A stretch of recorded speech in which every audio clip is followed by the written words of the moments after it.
പിതാവിനും പുത്രനും പരിശുദ്ധ റൂഹായിക്കും സ്തുതി. ആദ്യം മുതൽ നമ്മുടെ മേൽ ദൈവകരുണയും മനോഗുണവും എന്നേക്കും ഉണ്ടായിരിക്കട്ടെ. ആമേൻ. ദൈവ തിരുനാമത്തിന് മഹത്വമുണ്ടാകട്ടെ. കർത്താവായ യേശുക്രിസ്തുവിൽ ഏറ്റവും വാത്സല്യമുള്ള ദൈവമക്കളെ, ഒരു പ്രാവശ്യം കൂടെ നമ്മുടെ കർത്താവേശു മിശിഹായുടെ പാദപീഠത്തിൽ വന്ന് അവിടുത്തെ തിരുമുമ്പിൽ ഇരുന്ന് തിരുമുഖത്തേക്ക് നോക്കി തിരുവായിൽ നിന്ന് ഒഴുകി വരുന്ന ലാവണ്യം നിറഞ്ഞതായ സ്വർഗീയ വചസ്സുകളെ നമ്മുടെ ഹൃദയങ്ങളിൽ സ്വാംശീകരിപ്പാൻ നമുക്ക് ഭാഗ്യവും സന്ദർഭവും ഒരുക്കിത്തന്ന നല്ലവനായ കർത്താവിന് നന്ദി പറയാം. പ്രിയമുള്ളവരെ, നാം ഇന്ന് ദൈവസന്നിധിയിൽ ഒത്തുകൂടി വരുമ്പോൾ ചില പ്രത്യേകമായ ധ്യാനചിന്തകൾ ദൈവാത്മാവ് നമുക്ക് പകർത്തു തരുന്നുണ്ട് എന്ന് നനയ്ക്കുകയാണ്. വിശുദ്ധ വേദപുസ്തകത്തിലെ വളരെ ശ്രദ്ധേയമായ ഒരു ഗ്രന്ഥമാണ് റോമാലേഖനം. അപ്പോസ്തലനായ പൗലോസ് ദൈവാത്മാവിൽ വളരെ ഗഹനമായ ചിന്തകൾ അവതരിപ്പിക്കുന്ന ഒരു പുസ്തകമാണ് റോമാലേഖനം. റോമാലേഖനത്തിലൂടെ അപ്പോസ്തലനായ പൗലോസ് പറയാൻ ശ്രമിക്കുന്നത് വിശ്വാസത്താൽ ക്രിസ്തു മുഖാന്തരമുള്ള നീതീകരണത്തെക്കുറിച്ചാണ്. കർത്താവായ യേശു ക്രിസ്തു കാൽവരി ക്രൂശിൽ പാപപരിഹാര യാഗമായി സ്വയം സമർപ്പിച്ചു. യേശു ക്രിസ്തു തന്നെ യാഗമായി സമർപ്പിച്ചത് ലോകം മുഴുവനിലുമുള്ള സകല പാപികളുടെയും പാപപരിഹാരത്തിനും മോചനത്തിനും രക്ഷയ്ക്കും വേണ്ടിയാകുന്നു. അതിന് ജാതിയോ മതമോ വർഗമോ വർണ്ണമോ ദേശമോ കാലമോ ഭാഷയോ ഒന്നും തടസ്സമാകുന്നില്ല. കർത്താവ് ക്രൂശിൽ മരിച്ചത് കേവലം ഒരു മതവിഭാഗത്തിലെ ആളുകളെ രക്ഷിച്ച് സ്വർഗത്തിൽ കൊണ്ടുപോകാൻ വേണ്ടി അല്ല. അവിടെയാണ് വേദപുസ്തകത്തിൻ്റെ സാർവത്രികത വെളിപ്പെട്ടു വരുന്നത്. യേശുക്രിസ്തു മൂലമുള്ള രക്ഷയുടെ സാർവത്രികത വെളിപ്പെട്ടു വരുന്നത്. എന്നാൽ യേശുക്രിസ്തുവിൻ്റെ കാൽവരി യാഗത്തോടെ ഉടമ്പടി വയ്ക്കുകയും യേശുക്രിസ്തുവിൽ വിശ്വസിക്കുകയും യേശുക്രിസ്തുവിന് ജീവിതം സമർപ്പിക്കുകയും ചെയ്യുന്ന സകലരും യേശുക്രിസ്തുവിലുള്ള വിശ്വാസം മുഖാന്തിരം നീതീകരണം പ്രാപിക്കുന്നു, പാപമോചനം പ്രാപിക്കുന്നു, വിടുതൽ പ്രാപിക്കുന്നു, രക്ഷ പ്രാപിക്കുന്നു എന്നാണ് അപ്പോസ്തലനായ പൗലോസ് കാരണ സഹിതം ഈ ലേഖനത്തിൽ അടിവരയിട്ട് പഠിപ്പിക്കുന്നത്. ഇപ്രകാരം യേശുക്രിസ്തുവിൽ വിശ്വസിച്ച് അനേകായിരം ആളുകൾ പൂർണ്ണ രക്ഷ സ്വായത്തമാക്കിയിട്ടുണ്ട്. അത് ലക്ഷോപലക്ഷം ആളുകളിലേക്ക് എത്തിയിട്ടുണ്ട്. പ്രിയപ്പെട്ടവരെ, അച്ഛൻ ആദ്യം പറഞ്ഞതുപോലെ ഇത് ജാതി മത വർഗവർണ്ണ ഭേദങ്ങൾക്ക് അതിൻ്റെ പരിമിതിക്കുള്ളിലല്ല. ഇതിൽ ജാതിയും മതവുമില്ലാതെ വർഗവർണ്ണ വ്യത്യാസമില്ലാതെ ലക്ഷോപലക്ഷം ആളുകൾ യേശുക്രിസ്തു മൂലമുള്ള നീതീകരണത്തിന് പാത്രീഭൂതരായി തീർന്നിട്ടുണ്ട്. വിശ്വാസത്താൽ അവരത് പ്രാപിക്കുകയത്രേ ചെയ്തിരിക്കുന്നത്. അത് നമുക്കെല്ലാവർക്കും ഒരു പാഠമാണ്. ക്രിസ്ത്യാനിയാണ് എന്നുള്ളത് കൊണ്ട് എല്ലാവരും ഈ നീതീകരണം പ്രാപിച്ചു എന്ന് ഉറപ്പിക്കുകയൊന്നും വേണ്ട. ക്രിസ്ത്യാനി എന്ന പേരുള്ളത് കൊണ്ടോ ഏതെങ്കിലും പാരമ്പര്യമുള്ളതായ സഭാവിഭാഗങ്ങളിൽ അംഗമായിരുന്നത് കൊണ്ടോ പുതിയ നവീന സഭാവിഭാഗങ്ങളുടെ ഭാഗമായി മാറിയതുകൊണ്ടോ ഈ നീതീകരണം സിദ്ധിച്ചു എന്ന് വരില്ല. ഈ കാലഘട്ടത്തിൽ പലരും ദൈവത്തെ അന്വേഷിക്കുന്നതും ദൈവത്തെ ആരാധിക്കുന്നതും അവരുടെ ഭൗതിക കാര്യസാധ്യങ്ങൾക്കോ ലോകപ്രകാരമുള്ള സംരക്ഷണങ്ങൾക്കോ വേണ്ടി മാത്രമായിത്തീരുമ്പോൾ, വിശ്വാസത്തിൻ്റെ തലം വികലമാക്കപ്പെടുമ്പോൾ, യേശുക്രിസ്തുവിൻ്റെ ക്രൂശിലെ യാഗം മൂലമുള്ള പാപപരിഹാരവും വീണ്ടെടുപ്പും ഈ ആളുകൾക്ക് പലപ്പോഴും അനുഭവവേദ്യമല്ലാതെ വരുന്നുണ്ട്. എന്നാൽ വ്യക്തമായി നാം യേശുക്രിസ്തുവിൻ്റെ യാഗത്തിൻ്റെ വില മനസ്സിലാക്കണം. യേശുക്രിസ്തു ആരെന്നും എന്തിനായിട്ട് ഭൂമിയിൽ അവതരിച്ചുവെന്നും യേശുക്രിസ്തു മാനവകുലത്തിന് വേണ്ടി എന്ത് ചെയ്തു എന്നും യേശുക്രിസ്തുവിൻ്റെ ക്രൂശിലെ യാഗത്തിൻ്റെ പ്രസക്തി എന്താണെന്നും യേശുക്രിസ്തു മൂലം നമുക്ക് സിദ്ധിച്ചതായ വിടുതലിൻ്റെ ആഴം എത്രയെന്നും ഓരോ വ്യക്തിയും തിരിച്ചറിയേണ്ടതുണ്ട്. ഇപ്രകാരം ഒരു തിരിച്ചറിവിലെത്തി യേശുക്രിസ്തുവിലുള്ള വിശ്വാസം മൂലം പാപമോചനം പ്രാപിച്ച് നീതീകരണം പ്രാപിച്ച് വിശുദ്ധീകരണം പ്രാപിച്ച് യേശുക്രിസ്തുവിനോട് ഒന്നാക്കപ്പെടുമ്പോഴാണ് ഒരു വ്യക്തിയുടെ ജീവിതത്തിൽ പൂർണ്ണമായ രക്ഷ സ്വായത്തമായി തീരുന്നത്. അപ്രകാരമായി തീരുവാൻ എല്ലാവർക്കും ദൈവം ഭാഗ്യം തരട്ടെ. അത് ഗഹനമായി പഠിക്കേണ്ട വിഷയമാണ്. അതിലേക്കല്ല ഇന്ന് നിങ്ങളുടെ ശ്രദ്ധ തിരിക്കുന്നത്. ഇപ്രകാരം യേശുക്രിസ്തുവിൽ വിശ്വസിച്ച് യേശുക്രിസ്തുവിലുള്ള വിശ്വാസം മൂലം അവൻ്റെ ക്രൂശിലെ യാഗത്തിലുള്ള ഉടമ്പടി മൂലം നീതീകരണം പ്രാപിച്ച ഒരു വിശ്വാസി, ആ വിശ്വാസിയുടെ ജീവിതത്തിൽ പാലിക്കേണ്ട ചില ചുമതലകളെക്കുറിച്ച് റോമാലേഖനത്തിൻ്റെ അവസാന അധ്യായങ്ങളിൽ അപ്പോസ്തലനായ പൗലോസ് അടിവരയിട്ട് പറയുന്നുണ്ട്. വേറൊരർത്ഥത്തിൽ പറഞ്ഞാൽ യേശുക്രിസ്തുവിൻ്റെ ക്രൂശിലെ യാഗം അതിലുള്ള വിശ്വാസം മൂലം നീതീകരണം പ്രാപിച്ച ഒരു വ്യക്തി തൻ്റെ ജീവിതം കൊണ്ട് അത് അടയാളപ്പെടുത്തണമെന്നാണ് അപ്പോസ്തലനായ പൗലോസ് പറഞ്ഞു വയ്ക്കുന്നത്. ഇത് എണ്ണി ചിന്തിക്കേണ്ട ഒരു വിഷയമാണ്. എന്തൊക്കെയാണ് ഒരു യഥാർത്ഥ വിശ്വാസിയുടെ ചുമതലകളായി അപ്പോസ്തലനായ പൗലോസ് അവതരിപ്പിക്കുന്നത്? ഒന്നാമത്തെ ചിന്ത റോമാലേഖനം 12-ാം അധ്യായത്തിൻ്റെ ഒന്നാമത്തെയും രണ്ടാമത്തെയും വാക്യത്തിൽ രേഖപ്പെടുത്തി വച്ചിട്ടുണ്ട്. അപ്പോസ്തലനായ പൗലോസ് ഇങ്ങനെ വിളിച്ചു പറയുകയാണ്, സഹോദരന്മാരെ, ഞാൻ ദൈവത്തിൻ്റെ മനസ്സലിവ് ഓർപ്പിച്ച് നിങ്ങളെ പ്രബോധിപ്പിക്കുന്നത് എന്തെന്നാൽ, നിങ്ങൾ ബുദ്ധിയുള്ള ആരാധനയായി നിങ്ങളുടെ ശരീരങ്ങളെ ജീവനും വിശുദ്ധിയും ദൈവത്തിന് പ്രസാദവുമുള്ള യാഗമായി സമർപ്പിക്കണം. ദൈവത്തോടുള്ള ബന്ധത്തിൽ ഓരോ വ്യക്തിയും തങ്ങളെ തന്നെ പരിപൂർണമായും ദൈവത്തിന് സമർപ്പണം ചെയ്യണം. ആത്മശരീര മനസ്സുകൾ പൂർണ്ണമായും ദൈവത്തിന് സമർപ്പണം ചെയ്യണം. യേശുക്രിസ്തു മൂലമുള്ള നീതീകരണം പ്രാപിച്ച ദൈവവൈതലിൻ്റെ ചുമതലയാണ്. എൻ്റെ ജീവിതം യേശുക്രിസ്തുവിന് അവകാശപ്പെട്ടതാണ്. എൻ്റെ ചിന്തകൾ യേശുക്രിസ്തുവിന് അവകാശപ്പെട്ടതാണ്. എൻ്റെ ശരീരം, അതിൻ്റെ എല്ലാ പ്രവർത്തനങ്ങളും യേശുക്രിസ്തുവിന് അവകാശപ്പെട്ടതാണ്. എൻ്റെ വാക്കുകൾ അത് യേശുക്രിസ്തുവിന് അവകാശപ്പെട്ടതാണ്. എൻ്റെ കണ്ണ് കാണുന്ന കാഴ്ചകൾ അത് യേശുക്രിസ്തുവിന് അവകാശപ്പെട്ടതാണ്. ഞാൻ എന്നെ പരിപൂർണമായും ദൈവകരങ്ങളിൽ സമർപ്പണം ചെയ്യണമെന്നാണ് അപ്പോസ്തലനായ പൗലോസ് എന്നോട് നിങ്ങളോടും ഓർമ്മിപ്പിക്കുന്നത്. അവിടെ നമുക്ക് ഒരു വലിയ പരാജയം സംഭവിക്കുന്നുണ്ട്. അത് സമ്മതിക്കാതെ തരമില്ല. യേശുക്രിസ്തുവിനെ ഉപയോഗിച്ച് നമ്മുടെ ആവശ്യങ്ങളെല്ലാം സാധിപ്പിച്ചെടുക്കുന്ന തലങ്ങളിലേക്ക് നമ്മുടെ ആത്മീയത ഇന്ന് വഴിമാറിയിട്ടുണ്ട്. എന്നാൽ നമുക്ക് ലഭിച്ച കൃപയ്ക്കൊത്തവണ്ണം നമുക്കുള്ള സകല സാധ്യതകളും, ദൈവം തന്ന സകല സാധ്യതകളും ദൈവനാമത്തിൻ്റെ മഹത്വത്തിന്, ദൈവരാജ്യത്തിൻ്റെ കെട്ടുപണിക്ക്, ദൈവവേലയുടെ പ്രകാശനത്തിന് പ്രയോജനപ്പെടുത്തപ്പെടുമ്പോഴാണ് ഒരു വിശ്വാസി യഥാർത്ഥത്തിൽ നീതീകരണം പ്രാപിച്ചതിൻ്റെ ഗുണം വെളിപ്പെട്ടു വരുന്നത്. ആ ഗുണം വെളിപ്പെടുവാനും വെളിപ്പെടുത്തുവാനും നമുക്ക് കഴിയുന്നില്ലെങ്കിൽ യേശുക്രിസ്തു മൂലമുള്ള നീതീകരണം നമ്മുടെ ജീവിതത്തിൽ ഇതുവരെ യാഥാർത്ഥ്യമായിട്ടില്ല എന്ന് പറഞ്ഞു വയ്ക്കേണ്ടി വരും. അങ്ങനെ പറഞ്ഞു വയ്ക്കുമ്പോൾ അത് പ്രയാസകരമാണെങ്കിലും അതാണ് പരമാർത്ഥം, അതാണ് സത്യം, അത് നിഷേധിക്കപ്പെടാനാകാത്ത ഒരു സത്യവുമാണ്. പ്രിയപ്പെട്ടവരെ, ക്രിസ്തീയ ജീവിതം വലിയ വില കൊടുക്കേണ്ട ഒരു ജീവിതമാണ്. പലരും നനച്ചു വച്ചിരിക്കുന്നത് ക്രിസ്തീയ ജീവിതം ലാഭകരമായ ഒരു പ്രൊജക്റ്റാണെന്നാണ്, അല്ലെങ്കിൽ ഒരു പദ്ധതിയാണെന്നാണ്. അല്ല, അതൊരുപാട് നഷ്ടം സഹിക്കേണ്ടതും, നഷ്ടങ്ങളിലൂടെ, ക്ലേശങ്ങളിലൂടെ, സ്വയപരിത്യാഗത്തിലൂടെ, അത്യന്തം വേദനകളിലൂടെ പ്രയാണം ചെയ്ത് പരിപൂർണതയുടെ പരമാനന്ദത്തിലെത്തേണ്ട ഒരു യാത്രയാണ് ക്രിസ്തീയ ജീവിതം. എത്ര പേര് ഇതേക്കുറിച്ച് ബോധവാന്മാരാണ് എന്നുള്ളത് നമ്മൾ ഇനിയും പരിശോധിക്കേണ്ട ഒരു വിഷയമാണ്.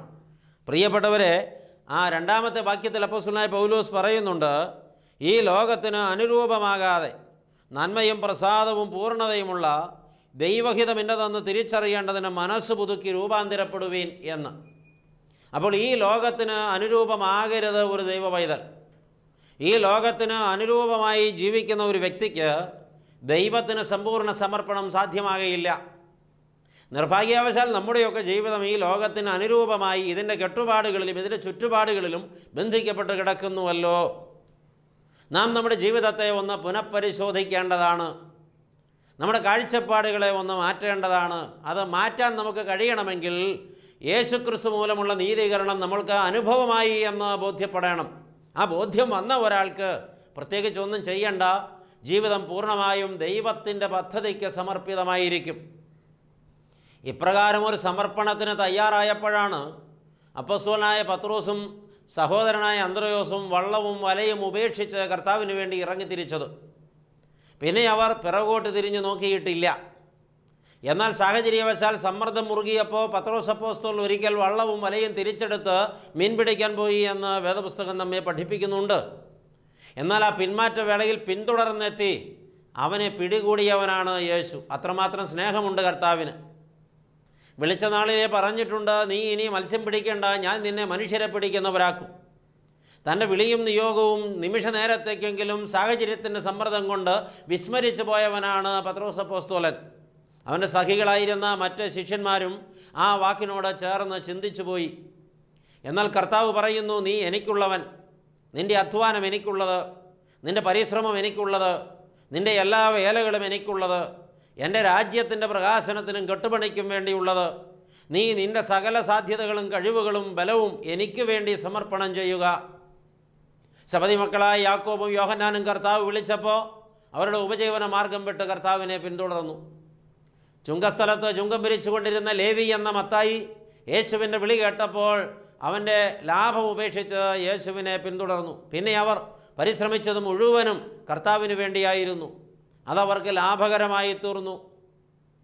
മരത്തിൻ്റെ മുകളിൽ കയറിയിരുന്ന് യേശുവിനെ കാണാൻ ആശിച്ച സക്കായി യേശു അവൻ്റെ വീട്ടിൽ അത്താഴമുണ്ട്, താമസിക്കുമെന്ന് പറഞ്ഞപ്പോൾ ജനം പ്രതികരിക്കുന്നത് വളരെ തെറ്റായ വിധത്തിലാണെന്നും ഒരുപക്ഷെ തൻ്റെ ആഗ്രഹം നടക്കില്ല എന്നും ബോധ്യപ്പെട്ടപ്പോൾ പെരുവഴിയിൽ വെച്ച് അവൻ ചില തീരുമാനങ്ങളെടുത്തു. ലോകത്തോട് അനുരൂപമായിരിക്കുന്ന ഒരു മനുഷ്യന് ദൈവത്തിനു വേണ്ടി സമർപ്പിതനാകാൻ കഴിയില്ല. വേറൊരർത്ഥത്തിൽ പറഞ്ഞാൽ എന്തുകൊണ്ട് ഒരാൾക്ക് ദൈവത്തിനു വേണ്ടി പരിപൂർണമായി സമർപ്പിതനാകാൻ കഴിയുന്നില്ല? ഉത്തരം, ലോകത്തിന് അനുരൂപമായി ജീവിക്കുന്നത് കൊണ്ട് തന്നെ. ഈ ലോകം നമ്മളെ വല്ലാതെ ബാധിക്കുന്നുവല്ലോ പ്രിയപ്പെട്ടവരെ. ഈ ലോകത്തിൻ്റെ സുഖവും ലോകത്തിൻ്റെ സമ്പത്തും ലോകത്തിൻ്റെ ആഡംബരങ്ങളും ലോകത്തിൻ്റെ വരും വരായികകളും സഹജീവികളായ മറ്റുള്ളവരുമായി തുലനം ചെയ്ത് നമ്മുടെ ജീവിതത്തിൻ്റെ സ്റ്റാറ്റസും സ്റ്റേജുമൊക്കെ നിർണ്ണയിക്കുന്ന നമ്മുടെ ഉള്ളിൽ ഒളിപ്പിച്ചു വെച്ച അഹന്തയും നമ്മളറിയാതെ നമ്മളെ ദൈവപദ്ധതിയിൽ നിന്ന് അന്യരാക്കി തീർക്കുന്നുണ്ട്. ദൈവത്തെ വിളിച്ചപേക്ഷിച്ച് ദൈവീക സാമീപ്യത്തോടെ അല്ലെങ്കിൽ ദൈവത്തിൻ്റെ ഇടപെടലോടെ ജീവിതത്തിൻ്റെ എല്ലാ ഭൗതിക മേഖലകളും സുരക്ഷിതമാക്കുമ്പോൾ നാം മറന്നുപോകുന്ന ഒരു വലിയ പാഠമാണ് എന്നെ ദൈവത്തിന് പ്രയോജനപ്പെടുന്നുണ്ടോ എന്നുള്ളത്. ഇവിടെയാണ് നമ്മുടെ സമ്പൂർണ്ണ സമർപ്പണത്തിൻ്റെ ആവശ്യകത നമ്മൾ തിരിച്ചറിയേണ്ടിയിരിക്കുന്നത്. ദൈവം നമുക്ക് തന്ന കഴിവുകൾ ഇന്ന് ഏത് തലങ്ങളിലാണ് വിനിയോഗിക്കപ്പെടുന്നത്? ദൈവം ഒരുപാട് ആളുകൾക്ക് ഒരുപാട് വിധത്തിലുള്ളതായ സാധ്യതകൾ തന്നിട്ടുണ്ട്.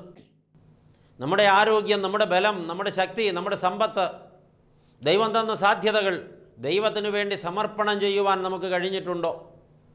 ഈ വക സമർപ്പണത്തിന് മുതിർന്നവരൊക്കെ അനുഗ്രഹീതരായിട്ടുണ്ട്. അവരുടെ കടമകൾ തിരിച്ചറിഞ്ഞവർ ചെയ്തിട്ടുണ്ട്. അപ്പോസ്തലനായ പൗലോസിനെ കുറിച്ച് നമ്മൾ ചിന്തിക്കുക. വലിയ സമ്പന്നനായിരുന്നു അദ്ദേഹം. വലിയ കപ്പൽ വ്യൂഹത്തിൻ്റെ ഉടമയായിരുന്നു അദ്ദേഹത്തിൻ്റെ പിതാവ് എന്ന് ചരിത്രകാരന്മാർ പറയുന്നുണ്ട്. മാത്രമല്ല അദ്ദേഹം വലിയ പാണ്ഡിത്യമുള്ളൊരു മനുഷ്യനായിരുന്നു. അന്നത്തെ കാലത്ത് സർവകലാശാല വിദ്യാഭ്യാസം ലഭിച്ച അപൂർവ വ്യക്തിത്വങ്ങളിൽ ഒന്നായിരുന്നു അപ്പോസ്തലനായ പൗലോസ്. 4-5 ഭാഷകൾ അനായാസം കൈകാര്യം ചെയ്യുവാനുള്ളതായ കഴിവ് അദ്ദേഹത്തിനുണ്ടായിരുന്നു. ന്യായപ്രമാണം സംബന്ധിച്ചൊരു മഹാപണ്ഡിതനായിരുന്നു പൗലോസ് ശ്ലീഹ. ഈ യഹൂദ മതത്തിൻ്റെ സുപ്രീം കോർട്ട് എന്ന് വിളിക്കപ്പെട്ടതായ സൻഹെഡ്രിൻ സംഘത്തിൽ ഏതെങ്കിലും ആളുകൾക്ക് ഏതെങ്കിലും നിയമവകുപ്പുകൾ സംബന്ധിച്ച് സംശയം തോന്നിയാൽ അത് ദൂരീകരിക്കാൻ അവർ ബന്ധപ്പെട്ടിരുന്നത് പൗലോസിനെ പോലെ മഹാജ്ഞാനിയായ ഒരു ന്യായപ്രമാണ പണ്ഡിതനെ ആയിരുന്നു. വളരെ ചെറുപ്പകാലത്ത് തന്നെ അസാമാന്യമായ പാണ്ഡിത്യം സമ്പാദിച്ച ഈ മനുഷ്യൻ തർസൂസിൻ്റെ പടിവാതിക്കൽ വെച്ച് കർത്താവിൻ്റെ വിളി കേട്ടപ്പോൾ, കർത്താവ് തന്നെ ആവശ്യപ്പെടുന്നുവെന്ന് തിരിച്ചറിഞ്ഞപ്പോൾ, തൻ്റെ ജീവിതത്തിൻ്റെ നിയോഗം എന്താണെന്ന് ബോധ്യപ്പെട്ടപ്പോൾ അതുവരെ തനിക്ക് ലഭിച്ച സകല സാധ്യതകളും വഴിതിരിച്ചു വിട്ടു കർത്താവിന് വേണ്ടി. ഒരു സമ്പൂർണ്ണ സമർപ്പണമാണ് പിന്നെ നടത്തിയത്. ലോകത്ത് അതുവരെ ഉണ്ടായിരുന്നതെല്ലാം ചപ്പെന്നും ചവറെന്നും എണ്ണി തനിക്കുണ്ടായിരുന്ന ലാഭങ്ങളും നേട്ടങ്ങളും എല്ലാം ഉപേക്ഷിച്ചു. സമ്പൂർണ്ണ സമർപ്പണത്തിന് ഉത്തമ ഉദാഹരണം വേദപുസ്തകത്തിൽ അന്വേഷിച്ചാൽ അപ്പോസ്തലനായ പൗലോസിൽ തന്നെ അത് കണ്ടെത്താൻ കഴിയും. പ്രിയപ്പെട്ടവരെ, ഈ വക സമർപ്പണമാണ് കർത്താവ് നമ്മളോട് ആവശ്യപ്പെടുന്നത്. യേശുക്രിസ്തു മൂലം രക്ഷിക്കപ്പെട്ട ദൈവമക്കൾ അവരുടെ ജീവിതത്തിൽ ആ രക്ഷ സ്വായത്തമാക്കി സ്വർഗം എനിക്ക് അവകാശമാണെന്ന് പറഞ്ഞും വെച്ചിട്ട് ഭൗമലോകത്തിന് അനുരൂപമായി ജീവിക്കരുത്. സ്വർഗത്തിൽ ഒരു ദൈവ പൈതലിൻ്റെ ലക്ഷ്യം ഉറപ്പാക്കിയിട്ട് ഈ ഭൂമിയിൽ യേശുക്രിസ്തുവിന് വേണ്ടി ജീവിക്കുന്നവരായി നാം തീരണം. അവിടെയാണ് ഈ ലോകത്തിന് അനുരൂപമാകാതെ നന്മയും പ്രസാദവും പൂർണ്ണതയുമുള്ള ദൈവഹിതം ഇന്നതെന്ന് തിരിച്ചറിയേണ്ടതിന് മനസ്സ് പുതുക്കി രൂപാന്തരപ്പെടുവാൻ അപ്പോസ്തലനായ പൗലോസ് പറയുന്നത്. നമുക്കിന്ന് വേണ്ടത് ഒരു രൂപാന്തരീകരണമാണ്, വ്യക്തമായ ഒരു മാറ്റമാണ്. ലോകത്ത് ഒരുപാട് പേർ ക്രിസ്ത്യാനികളുണ്ട്, ക്രിസ്തുവിനെ അനുകരിക്കുന്നവർ വളരെ ചുരുക്കമാണ്. ഒരുപാട് പേർ ക്രിസ്തീയ സഭകളിൽ അംഗങ്ങളാണ്, പക്ഷെ ക്രിസ്തുവിനുള്ളവർ വളരെ ചുരുക്കമാണ്. ഒരുപാട് പേർ ആത്മീയതയിൽ ഒരുപാട് തീക്ഷ്ണമായ ഒരുപാട് മേഖലകൾ പ്രകടിപ്പിക്കുന്നുണ്ട്, പക്ഷെ ക്രിസ്തുവിനെ സമർപ്പിക്കപ്പെട്ടവർ വിരളമാണ്. ഇവിടെയാണ് ദൈവത്തിൻ്റെ ആത്മാവ് നമ്മെ ശക്തമായി ഹേമിക്കുന്നത്, ഓർമ്മിപ്പിക്കുന്നത്. വാത്സല്യമുള്ളവരെ, ഞാനും നിങ്ങളും സമ്പൂർണ്ണമായും യേശുക്രിസ്തുവിനും അവിടുത്തെ പദ്ധതിക്കും ദൈവരാജ്യത്തിൻ്റെ കെട്ടുപണിക്കും സുവിശേഷ വേലയുടെ പ്രകാശനത്തിനും നമ്മുടെ കഴിവുകൾ മുഴുവനും സമർപ്പിച്ച് നമ്മുടെ ആരോഗ്യം, നമ്മുടെ ശരീരം, നമ്മുടെ മനസ്സ്, നമ്മുടെ ആത്മാവ്, നമ്മുടെ ചിന്തകൾ എല്ലാം സമർപ്പിച്ച് ദൈവവേലയിൽ പ്രകാശിതരായിത്തീരണമെന്ന് കർത്താവ് ആഗ്രഹിക്കുന്നു. അതവൻ നമ്മോട് ആവശ്യപ്പെടുകയും ചെയ്യുന്നു. അപ്പോൾ വിശ്വാസത്താൽ നീതീകരണം പ്രാപിച്ച, രക്ഷയുടെ സന്തോഷം അനുഭവിച്ച ദൈവ പൈതലിൽ നിന്ന് ഒന്നാമതുണ്ടാകേണ്ടതായ സമർപ്പണം ദൈവത്തോടാണ്. അത് നമ്മളെ തന്നെ പരിപൂർണമായും ദൈവ പദ്ധതിക്കും ദൈവവേലയ്ക്കും സമർപ്പണം ചെയ്യുക എന്നുള്ളതാണ്. രണ്ടാമത് 12-ാം അധ്യായത്തിൻ്റെ 3-ാമത്തെ വാക്യത്തിൽ അപ്പോസ്തലനായ പൗലോസ് പറയുന്നത് ശ്രദ്ധിക്കുക. ഭാവിക്കേണ്ടതിന് മീതെ ഭാവിച്ചുയരാതെ ദൈവം അവനവന് വിശ്വാസത്തിൻ്റെ അളവ് പങ്കിട്ടതുപോലെ സുബോധമാകും വണ്ണം ഭാവിക്കണമെന്ന് ഞാൻ എനിക്ക് ലഭിച്ച കൃപയാൽ നിങ്ങളിൽ ഓരോരുത്തരോടും പറയുന്നു. അപ്പോസ്തലനായ പൗലോസ് രണ്ടാമത് പറഞ്ഞു വയ്ക്കുന്നത്, നാം നമ്മുടെ ജീവിതത്തിൽ പ്രായോഗികമാക്കി തീർക്കേണ്ട രണ്ടാമത്തെ ചുമതല ഉന്നതഭാവം നടിക്കാതെ വിനയപ്പെടുക എന്നുള്ളതാണ്. പ്രിയപ്പെട്ടവരെ, മനുഷ്യരെല്ലാവരും ഉന്നതഭാവം നടിക്കുന്നുണ്ട് എന്നുള്ളതാണ് ഒരു സത്യം. എല്ലാവരും എന്ന് പറഞ്ഞു വയ്ക്കുമ്പോൾ മുഴുവൻ ആളുകളും എന്ന് അർത്ഥമാക്കേണ്ടതില്ല. ഭൂരിപക്ഷവും, അപൂർവം ചിലരെങ്കിലും വിനയം കൊണ്ട് ജീവിതത്തിൽ ചരിത്രമെഴുതിയവരും ചിത്രമെഴുതിയവരുമാണ്. എന്നാൽ ബഹുഭൂരിപക്ഷം പേരും, ഞാനും നിങ്ങളും, ഉന്നതഭാവമുള്ളവരാണ്. ഭാവിക്കേണ്ടതിന് മീതെ ഭാവിച്ചുയരുന്നവരെയാണ് ഉന്നതഭാവമുള്ളവരെന്ന് പറയേണ്ടത്. അർഹതയുള്ളതിലധികം ഭാവിക്കുക, തന്നിലുള്ളതിലധികം ഉണ്ടെന്ന് നടിക്കുക. ഭക്തിയെക്കുറിച്ചാണെങ്കിൽ പോലും ഇത് പലപ്പോഴും നമ്മളിൽ അതിപ്രസരം സൃഷ്ടിക്കുന്നുണ്ട്. ചിലരുടെയൊക്കെ ഭക്തി, പ്രിയപ്പെട്ടവരെ, ഉള്ളതിൽ എത്രയോ മടങ്ങാണ് പ്രകടിപ്പിക്കപ്പെടുന്നത്. പ്രകടമായി കാണുന്നത് പലതും ജീവിതത്തിൽ പച്ചയ്ക്ക് ഇല്ലാത്തതുകൊണ്ട് ഇന്ന് ഒരുപാട് പേർ ആത്മീയ മേഖലയിൽ പരിഹാസപാത്രങ്ങളായി മാറുന്നുണ്ട്. ഈ രീതിയിൽ ചിന്തിക്കുമ്പോൾ അർഹമല്ലാത്തത് പ്രകടിപ്പിക്കുന്ന ആളുകളുടെ പ്രകടനത്തിൽ വന്നതായ ഈ വൈകല്യം കൊണ്ട് മാത്രം ഒരുപാട് ആളുകൾ യേശുക്രിസ്തുവിനെതിരായി തീരുവാനോ സഭയ്ക്കെതിരായി തീരുവാനോ വിശ്വാസത്തെ ചോദ്യം ചെയ്യുവാനോ വിട്ടുപോകുവാനോ ഇടവന്നിട്ടുണ്ട്. നമ്മളെപ്പോഴും നനയ്ക്കണം, വിനയമാണ് ഒരു ദൈവ പൈതലിൽ നിന്ന് പ്രതീക്ഷിക്കുന്നത്. യേശുക്രിസ്തുവിലുള്ള വിശ്വാസം മൂലം നീതീകരിക്കപ്പെട്ട ഒരു ദൈവ പൈതലിൻ്റെ ജീവിതത്തിൽ എപ്പോഴും വിനയമാണ് പ്രതീക്ഷിക്കുന്നത്. നാം ദൈവത്തിൻ്റെ കൃപയ്ക്ക് ഒത്തവണ്ണം വിനയപ്പെട്ടിരിക്കണം. എൻ്റെ യോഗ്യതയല്ല എന്നെ ഈ നീതീകരണത്തിന് അർഹനാക്കിയത്. എൻ്റെ വിശുദ്ധ ജീവിതമല്ല, ഞാൻ നന്മയായി ജീവിച്ചതുകൊണ്ടല്ല, തെറ്റ് ചെയ്യാതെ ജീവിച്ചതുകൊണ്ടല്ല. ഞാൻ പാപിയായിരുന്നു, ഞാൻ തിന്മ പ്രവർത്തിച്ച ആളായിരുന്നു, എൻ്റെ ജീവിതത്തിൽ വക്രതയും കോട്ടവും ഉണ്ടായിരുന്നു, ഞാൻ ദോഷം പ്രവർത്തിച്ച വ്യക്തിയാണ്, എൻ്റെ രഹസ്യ ജീവിതം പാപപങ്കിലമായിരുന്നു.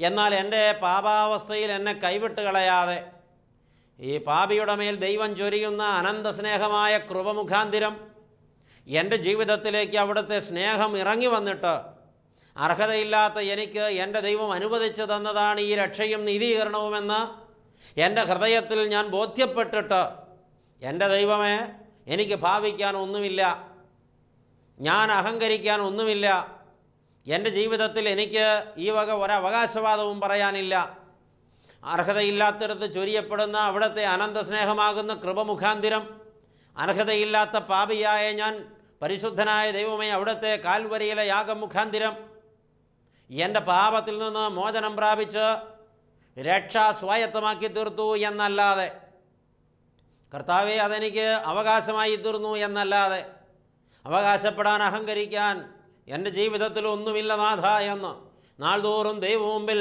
മുഴങ്കാൽ മടക്കി താണിരുന്ന് പറയുവാനും ആ വിനയത്തോടെ ലോകത്തിൻ്റെ മുമ്പിൽ യേശുവിനെ അവതരിപ്പിക്കുവാനും വിനയം കൊണ്ട് മാത്രം അനേകരെ യേശുവിലേക്ക് ആകർഷിക്കുവാനും നമുക്ക് കഴിയണം.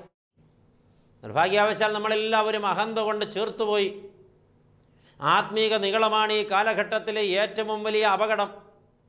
ഒരുപാട് ആളുകളുടെ അവകാശവാദങ്ങൾ കൊണ്ട് ആത്മീയ മേഖലയെ വളരെ വികൃതമാക്കുകയാണ്. ഇന്ന് പലരും അവകാശപ്പെടുന്നു തങ്ങൾ ദൈവത്തെക്കാളും വലിയവരാണെന്ന്. ചിലരെങ്കിലും പറയുന്നു ദൈവം ഈ കാലഘട്ടത്തിൽ ഞാൻ പറയുന്നത് അനുസരിക്കുന്നയാളാണെന്ന്. ദൈവത്തോട് വിളിച്ച് കൽപ്പിക്കുകയാണ് ഈ കാലഘട്ടത്തിൽ പലരും ചെയ്യുന്നത്. ചില ആളുകളുടെയൊക്കെ പ്രാർത്ഥനയും പ്രകടനവും കാണുമ്പോൾ വലിയ ഭാരവും വേദനയും തോന്നാറുണ്ട്. സത്യത്തിൽ അവർ ദൈവത്തെ ഒരു പ്രാവശ്യമെങ്കിലും കണ്ടുമുട്ടിയെങ്കിൽ, ഒരിക്കലെങ്കിലും ആ ദൈവത്തിൻ്റെ വിശാലത അവർക്ക് ബോധ്യപ്പെട്ടെങ്കിൽ, ദൈവം ഇപ്പോഴും അവരുടെ അനുകമ്പ കാണിക്കുന്നത് അവർക്ക് മനസ്സിലാക്കുവാൻ കഴിഞ്ഞെങ്കിൽ, ഈ അവകാശവാദങ്ങളൊന്നും അവരിൽ നിന്ന് പുറപ്പെടുകയില്ലായിരുന്നു. പ്രകടനങ്ങളാണ് ഇന്നിൻ്റെ ഏറ്റവും വലിയ ഒരു അപകടം. ആത്മീയത പ്രകടനങ്ങളിലല്ല വെളിപ്പെട്ട് വരേണ്ടത് പ്രിയപ്പെട്ടവരെ. അത് വിനയപൂർവമായ താണിരിപ്പിൽ ശാന്തമായ നിലപാടുകളിലൂടെ വെളിപ്പെട്ട് വരണം. കർത്താവ് അതൊക്കെ തന്നെയാണ് നമ്മിൽ നിന്ന് പ്രതീക്ഷിക്കുന്നതും ആഗ്രഹിക്കുന്നതും. ആ നിലകളിലേക്കാണ് നമ്മുടെയൊക്കെ ജീവിതത്തെ നാം പറിച്ചു മാറ്റി നടേണ്ടത്. നാം നമ്മുടെ ജീവിതത്തിൽ വ്യക്തമായ പുതുക്കം പ്രാപിക്കണം, വിശുദ്ധീകരണം പ്രാപിക്കണം. അതിന് വിനയം പഠിക്കുവാൻ നമുക്ക് സാധ്യമാകണം. ദൈവസന്നിധിയിൽ താഴുവാൻ കഴിയണം. ഒരു മനുഷ്യൻ്റെ ജീവിതത്തിലെ ഏറ്റവും വലിയ അപകടമാണ് അഹന്ത. ഒരു മനുഷ്യൻ സ്വയം ദൈവമാക്കുമ്പോഴാണ് അവൻ അഹങ്കാരിയാകുന്നത്. അല്ലെങ്കിൽ അഹങ്കാരി സ്വയം ദൈവമായി പ്രഖ്യാപിക്കുകയത്രേ ചെയ്യുന്നത്. ഞാനെന്ന ഭാവമോ ഉന്നത ഭാവമോ ഒരു വ്യക്തിയിൽ കുടികൂടിയാൽ പിന്നെ ആ വ്യക്തിക്ക് ദൈവത്തെ ബന്ധപ്പെടാനായിട്ട് സാധിക്കില്ല. ആ വ്യക്തി ദൈവത്തെ ആരാധിക്കുന്നുവെന്ന് അവകാശപ്പെട്ടാൽ ആരാധിക്കുന്നത് ആ ആളെ തന്നെയായിരിക്കും. ദൈവമേ എന്ന് വിളിക്കുന്നതും എല്ലാ കാര്യത്തിലും പുകഴ്ത്തുന്നതും സ്വയമായിരിക്കും. അതുകൊണ്ട് പ്രിയപ്പെട്ടവരെ, ഇന്ന് അപ്പോസ്തലനായ പൗലോസിലൂടെ ദൈവാത്മാവ് എന്നോട് നിങ്ങളോടും ഉപദേശിക്കുന്നു, നിങ്ങൾ ഉന്നതഭാവം വെടിയുക, വിനയമുള്ളവരാവുക. നിങ്ങൾ ശുശ്രൂഷിക്കുന്ന സഭയിൽ, നിങ്ങൾ ബന്ധപ്പെട്ട് നിൽക്കുന്ന ആരാധനാ ഘട്ടങ്ങളിൽ, ഇടങ്ങളിൽ, നിങ്ങൾ കണ്ടുമുട്ടുന്ന വ്യക്തികളുടെ മുൻപിൽ, നിങ്ങളുമായി ബന്ധപ്പെടുന്ന ആളുകളുടെ മുൻപിൽ നിങ്ങൾ വിനയം പഠിക്കുക. നിങ്ങളെല്ലാവരോടും വളരെ താഴ്മയോടെ പെരുമാറുക. ഈ താഴ്മയും വിനയവും നമ്മുടെ ജീവിതത്തിൻ്റെ ഭാഗമായി മാറുമ്പോൾ തീർച്ചയായിട്ടും പ്രിയപ്പെട്ടവരെ, വിശ്വാസത്താൽ നമുക്ക് ലഭിച്ചതായ നീതീകരണം അടയാളപ്പെടുത്തപ്പെടുകയത്രേ ചെയ്യുന്നത്. എന്നുവെച്ചാൽ ഈ നീതീകരണത്തിൻ്റെ ഒരു പ്രധാനപ്പെട്ട ഭാഗമാണ് അഹന്ത മാറുക എന്നുള്ളത്, ഞാനെന്ന ഭാവം മാറുക എന്നുള്ളത്, മത്സര മനോഭാവം മാറുക എന്നുള്ളത്. എന്നാൽ ഇന്ന് എല്ലാ ആത്മീയ മേഖലകളിലും വലിയ കൊടിയ മത്സരങ്ങൾ നടക്കുകയാണ്. സ്ഥാനമാനങ്ങൾക്ക് വേണ്ടിയുള്ള മത്സരങ്ങൾ, അധികാരത്തിന് വേണ്ടിയുള്ള മത്സരങ്ങൾ. ഉന്നതഭാവം പൂണ്ട മനുഷ്യൻ തികച്ചും അക്രമിയെപ്പോലെ, പ്രിയപ്പെട്ടവരെ തന്ത്രജ്ഞരായ ആളുകളെപ്പോലെ പെരുമാറുകയാണ്. മറ്റുള്ളവരെ ചവിട്ടി താഴ്ത്തുവാൻ, അവരെ ഇകഴ്ത്തുവാൻ, അവരുടെ സൽപ്പേര് കളങ്കപ്പെടുത്തുവാൻ, അവർക്ക് ലഭിക്കേണ്ടതായ പിന്തുണ ഇല്ലാതെയാക്കുവാൻ അപവാദ പ്രചരണങ്ങളുടെ കെട്ടുകൾ അഴിച്ചു വിട്ടുകൊണ്ട് അനേകം ആളുകളുടെ ജീവിതത്തിൽ തീ കോരിയിട്ട് അപമാനം വിതച്ച് ഇന്ന് ഒരുപാട് ആളുകൾ ആത്മീയതയിൽ അട്ടഹസിക്കുന്നു. നാം പരിശോധിക്കേണ്ടതാണ്. യഥാർത്ഥ രക്ഷയുടെ സന്തോഷം അനുഭവിക്കുന്ന ഒരു ദൈവ പൈതലിൻ്റെ ജീവിതത്തിൽ ഒരിക്കലും ഈ വക ഒരു നിലപാട് പ്രകടിപ്പിക്കാൻ കഴിയില്ല. നാം നമ്മുടെ ജീവിതത്തെ തൂക്കി നോക്കണം. നമ്മുടെ കുടുംബജീവിതം മുതലത് പരിശോധിക്കണം. നമ്മുടെ അഹങ്കാരമാണ് എല്ലായിടത്തും വെളിപ്പെട്ട് വരുന്നതെങ്കിൽ, ഞാനെന്ന ഭാവമാണ് എല്ലായിടത്തും അടിച്ചേൽപ്പിക്കാൻ ശ്രമിക്കുന്നതെങ്കിൽ, എല്ലായിടത്തും കലഹമുണ്ടാകുവാൻ ഇത് കാരണമായി തീരുന്നുവെങ്കിൽ, എല്ലായിടത്തും സമാധാനക്കേടുണ്ടാകുവാൻ നമ്മുടെ നിലപാട് കാരണമായി തീരുന്നുവെങ്കിൽ, നാം നമ്മെ പുനഃപരിശോധിക്കേണ്ടിയിരിക്കുന്നു. ദൈവത്തിൻ്റെ ആത്മാവി പറഞ്ഞു വയ്ക്കുന്ന ചിന്തകൾ നമ്മുടെ ജീവിതത്തെ നന്നായിട്ട് സ്വാധീനിക്കട്ടെ പ്രിയപ്പെട്ടവരെ. ഇന്ന് 2 ചിന്തകളാണ് ദൈവാത്മാവ് നമ്മളോട് പറഞ്ഞത്. അതേ വിശ്വാസത്താൽ നീതീകരണം പ്രാപിച്ച് രക്ഷിക്കപ്പെട്ട ദൈവ പൈതലിൻ്റെ ജീവിതത്തിൽ ഉണ്ടായിരിക്കേണ്ട ചുമതലകളിൽ ചിലത്. ഒന്നാമത്, ഞാനും നിങ്ങളും പരിപൂർണമായും ദൈവത്തിന് സമർപ്പിക്കപ്പെടണം. നമ്മുടെ ചിന്തകളും നമ്മുടെ ശരീരവും നമ്മുടെ ആത്മാവും നമ്മുടെ മനസ്സും പൂർണ്ണമായും ദൈവത്തിനും ദൈവപദ്ധതിക്കും സമർപ്പിക്കപ്പെടണം. ലോകത്തിന് അനുരൂപമായിട്ടല്ല, ദൈവത്തിനും ദൈവവചനത്തിനും അനുരൂപമായി ജീവിക്കണം. രണ്ടാമത്, നമ്മുടെ അഹന്തയും ഉന്നതഭാവവും പൂർണ്ണമായും വെടിഞ്ഞ് വിനയം ധരിച്ച് കർത്താവിന് വേണ്ടി നാം സമർപ്പിതരായിത്തീരണം. ഈ വക ഒരു സമർപ്പണത്തിലേക്ക് ദൈവത്തിന് വേണ്ടി നാം ഏൽപ്പിച്ചു കൊടുക്കുമ്പോൾ, വിനയപ്പെടുമ്പോൾ, നമ്മൾ മുഖാന്തിരം ദൈവനാമം മഹത്വപ്പെടുവാനിടവരും. നാം യഥാർത്ഥത്തിൽ നീതീകരിക്കപ്പെട്ടവരാണെന്ന് ദൈവം മുമ്പിൽ വെളിപ്പെട്ട് വരികയും ലോകം അത് സമ്മതിക്കുകയും ചെയ്യും. വിശ്വാസത്താൽ നീതീകരിക്കപ്പെട്ടവരുടെ ജീവിതത്തിൽ കണ്ടെത്തേണ്ട മറ്റു ചില യോഗ്യതകളെക്കുറിച്ച് തുടർന്ന് അടുത്ത സന്ദേശത്തിൽ പങ്കിട്ടുകൊള്ളാം. ദൈവം അനുഗ്രഹിക്കട്ടെ. ഇപ്പോൾ നമുക്ക് പ്രാർത്ഥിക്കാം. സ്നേഹവാനായ ദൈവമേ, വാഴ്ത്തപ്പെട്ട കർത്താവേ, അനുഗ്രഹീതമായ ഈ നല്ല സമയത്തിനായി ഞങ്ങൾ അങ്ങയെ സ്തുതിക്കുന്നു. കർത്താവായ ദൈവമേ, പാദപീഠത്തിൽ അവിടുത്തെ മക്കളെ വിളിച്ചിരുത്തിയിട്ട് വളരെ മധുരമായി, മനോഹരമായി, എന്നാൽ വളരെ ആഴമായി, വളരെ ശക്തമായി ഒരിക്കൽ കൂടെ ഞങ്ങളോട് ഇടപെട്ടുവല്ലോ. നന്ദി ദൈവമേ. വിശ്വാസത്താൽ നീതീകരണം പ്രാപിച്ച് രക്ഷിക്കപ്പെട്ട ഒരു ദൈവ പൈതലിൻ്റെ ജീവിതത്തിൽ ഉണ്ടായിരിക്കേണ്ടതായി അപ്പോസ്തലനായ പൗലോസ് ഉപദേശിക്കുന്നതായ യോഗ്യതകളാണല്ലോ ഞങ്ങൾ പരിശോധിച്ചത്. ദൈവമേ, സമ്പൂർണ്ണ സമർപ്പണത്തിലെത്തുവാൻ കഴിഞ്ഞിട്ടില്ല. ഞങ്ങളുടെ തെറ്റ് സമ്മതിക്കുന്നു, ഏറ്റുപറയുന്നു. കർത്താവെ, ഉന്നതഭാവം വെടിഞ്ഞ് വിനയപ്പെടാൻ കഴിഞ്ഞിട്ടില്ല. ഞങ്ങളുടെ തെറ്റ് സമ്മതിക്കുന്നു, ഞങ്ങൾ സമർപ്പണം ചെയ്യുന്നു. ഇന്ന് കേട്ട ദൂത് ജീവിതത്തിൽ ഏറ്റെടുക്കുവാൻ, ദൈവമേ, ഞങ്ങളെ തന്നെ അവിടുത്തെ പദ്ധതിക്ക് സമർപ്പിക്കുവാൻ, അഹന്ത വെടിഞ്ഞ് വിനയപ്പെടുവാൻ, വിനയത്തിലൂടെ തിരുമുമ്പിൽ ഞങ്ങളുടെ വിശുദ്ധീകരണവും യോഗ്യതയും ദൈവമേ അങ്ങയെ ബോധ്യപ്പെടുത്തുവാൻ, ഞങ്ങളുടെ ജീവിതത്തിലൊരു വ്യക്തമായ മാറ്റവും രൂപാന്തരവും സംഭവിപ്പാൻ ഇന്ന് ഞങ്ങൾ തിരുസന്നിധിയിൽ ഇരുന്നതും കേട്ടതും മുഖാന്തരമാക്കണമേ. ഞങ്ങളെ വിനയപൂർവ്വം പാദപീഠത്തിൽ സമർപ്പിക്കുന്നു നാഥ. അവിടുന്ന് മഹത്വമെടുക്കുമാറാകണം. ഞങ്ങൾ നിനക്കും നിൻ്റെ പിതാവിനും പരിശുദ്ധാത്മാവിനും സ്തുതിയും സ്തോത്രവും സമർപ്പിക്കുന്നു, ഇപ്പോഴും എപ്പോഴും എന്നേക്കും തന്നെ. ആമേൻ.